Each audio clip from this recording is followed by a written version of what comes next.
Oh, hey, didn't see you there. Well, I'm just typing on this propaganda machine that's controlled by big tech. It's a love-hate relationship. I use it because my productivity is insane. I can do a lot of things. I don't like the tracking or the violation of constitutional rights. Don't like that at all. This is all completely on accident. I've never been interested in politics. I always figured things would just sort itself out. I figured cooler heads would prevail. But the internet, the echo chamber, the polarization propaganda machine, the fear-generating destructor of common sense, decency, critical thinking, and what's right. Our worldviews are becoming warped, manipulated, controlled, monetized. I don't like talking about Armageddon. I don't like spreading fear either. But we have to understand where things are going. We have to understand history, or we're going to be doomed to repeat it. So this is me trying to do my part. The past 6 months in 2020 have made it so that I can't ignore these topics anymore. My son is 2. I have another son on the way. I don't feel comfortable raising them in the country that we have right now. There's a lot you can do. The individual has a lot of power. That same propaganda machine that's in your pocket that you're probably watching or listening to this on can be used for good. It can be used as defense. It can be used to keep yourself private. It can be used to educate yourself. And that's what we need more of. We need more enlightened, educated individuals that know their constitutional rights, that know the importance of freedom of speech, that aren't trying to erase history or cancel culture or do any of that nonsense that is going to lead us to destruction through socialism and Marxism and communism and all these ideas that sound good on paper, but do not work in reality. So my message is simple. You first work on yourself. If the world did that, the world would be a perfect place. It really would.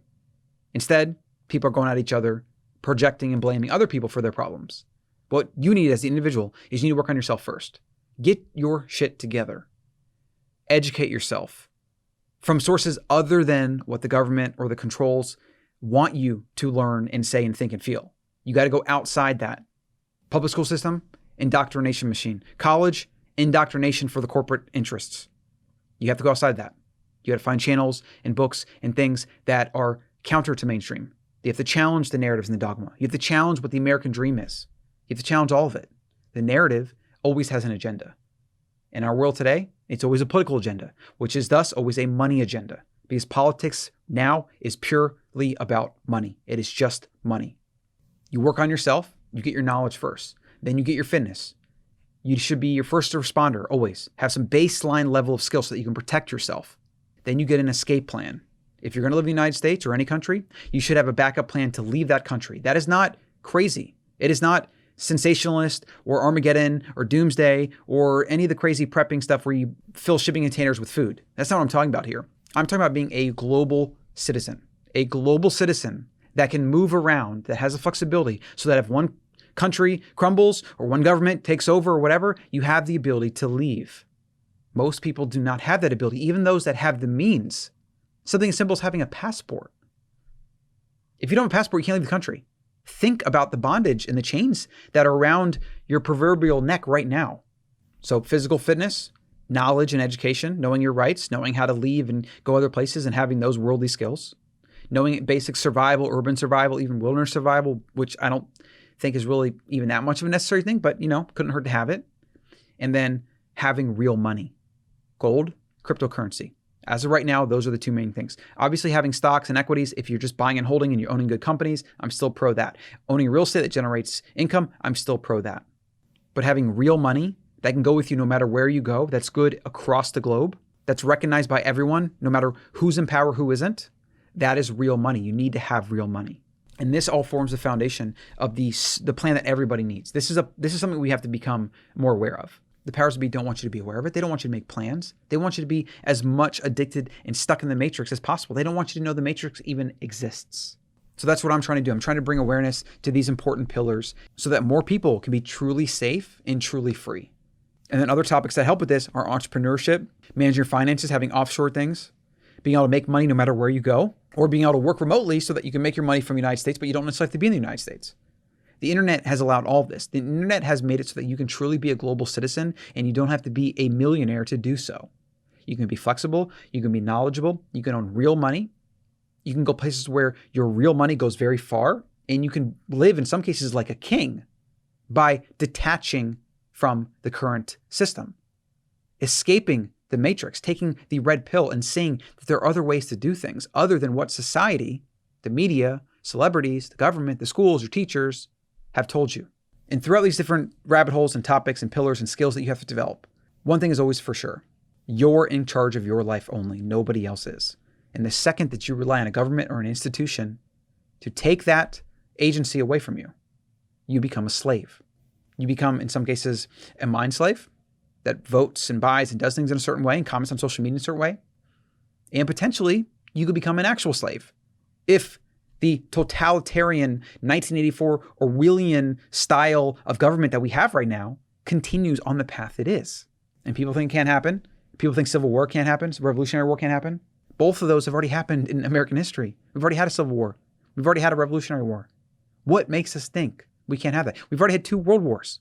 I wish we lived in a utopia. I wish we had universal automation, one currency, one government that was limited and that protected personal rights and fought against prejudice and things like that, that made for a free, fair, equitable world.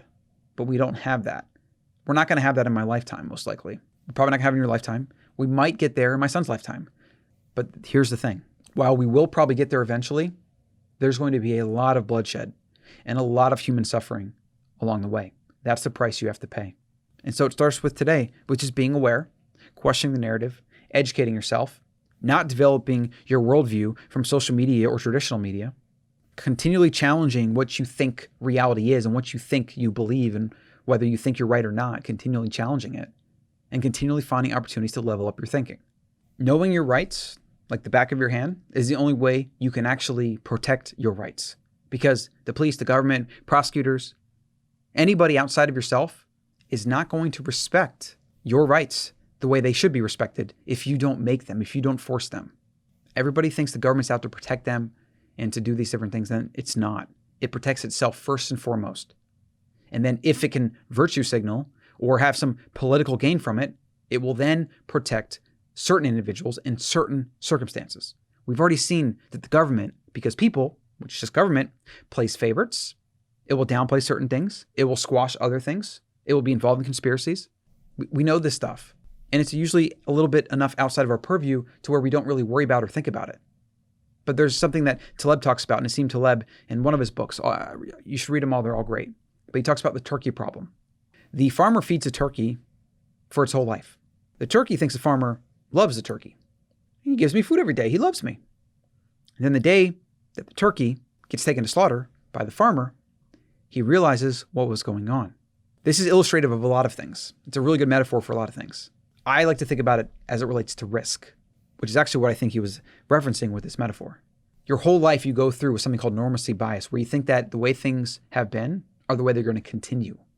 And then one out of the blue black swan, which is a very, very rare event that comes up, can completely change everything.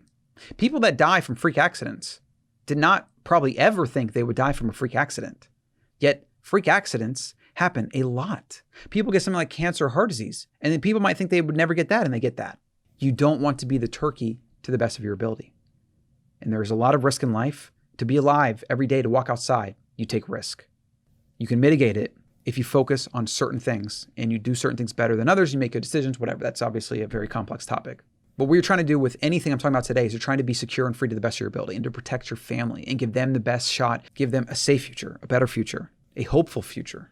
So I'll be putting out more content like this, as well as content related to health and nutrition and mindset and really everything that it takes to be a functional human alive today. You need to take advantage of all the tools at your disposal to become the hardest to kill, most secure individual and family unit that you can be.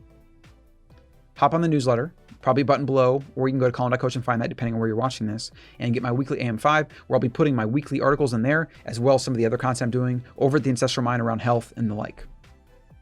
Thanks for watching, but most importantly, make sure you start thinking about these things and start formulating your own plan.